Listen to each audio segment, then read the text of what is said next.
Mahu jaminan jelas daripada pihak berwajib. Itu harapan segelintir penduduk di Taman Bukit Permai 2 Ampang yang rumah mereka terletak di atas cerun, iaitu lokasi berhampiran tragedi tanah runtuh pada Mac tahun lepas. Dengan arahan dan inisiatif yang lebih jelas dalam usaha membantu penduduk, sekurang-kurangnya mereka dapat merancang proses dan membuat sebarang keputusan demi keselamatan mereka. Laporan lanjut bersama wartawan Khadijah Faizal. Arahan terbaru untuk berpindah itu susulan status yang diisytihar kerajaan negeri tidak selamat untuk didiami.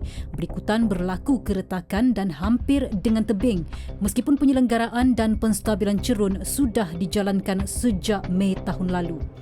Baik, ini merupakan situasi terkini di Taman Bukit Permai di mana sebelum ini berlaku insiden tanah runtuh dan dimaklumkan sekitar 90% kerja-kerja baik pulih telah dilakukan dan ini bahagian yang kelima, bahagian terakhir untuk mereka melakukan kerja-kerja penyelenggaraan. Dan semalam Kerajaan Negeri Selangor memberi arahan kepada penduduk di sekitar 15 buah rumah yang terletak di atas bukit ini untuk keluar dari rumah masing-masing sepanjang tempoh kerja-kerja baik boleh dilakukan.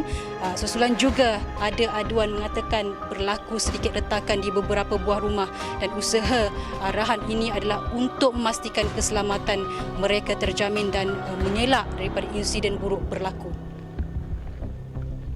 Menurut salah seorang penduduk, Daniel Ishwar Kamal, semalam mereka hanya menerima arahan mengosongkan kediaman masing-masing hanya dalam tempoh 3 minggu. Situasi itu katanya menimbulkan kekeliruan segelintir penduduk. Ni daripada apa yang saya tahulah so far sekarang ni, mesti tak ada lagi apa-apa jaminan ke yang diorang bagi atau apa diorang tak ada sebut nilai ke apa yang saya kena buat sekarang ke. Sebab kalau diorang suruh saya keluar rumah lagi 3 minggu, saya pindah kampung saya lah kat Johor lah, sebab kat sini pun susah nak cari tempat tinggal saya kerja.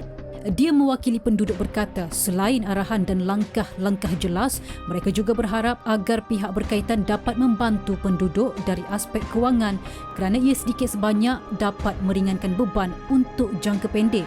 Saya harapkan at least diorang bagi saya duit untuk saya sewa tempat luar lah. Itu je saya harapkan lah. Sebab kalau tak, saya kena pindah. Adik saya pun tak ada tempat tinggal lah setiap minggu kot. Dia kena duduk luar.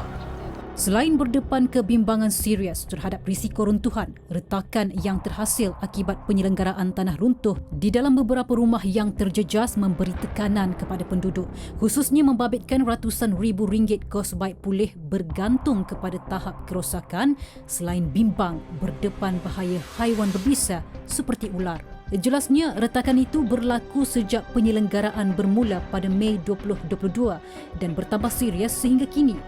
Dalam pada itu, dia berharap agar kerajaan negeri dapat memberi jalan penyelesaian yang adil sekiranya keputusan untuk meminta mereka berpindah secara kekal terpaksa dibuat demi keselamatan penduduk. Pada Mac 2022, insiden tanah runtuh meragut 4 nyawa dan seorang cedera ringan selain menyaksikan 15 rumah serta 10 kenderaan terjejas di Taman Bukit Permai, Ampang. Laporan Khadijah Faizal untuk Berita Al Hijrah.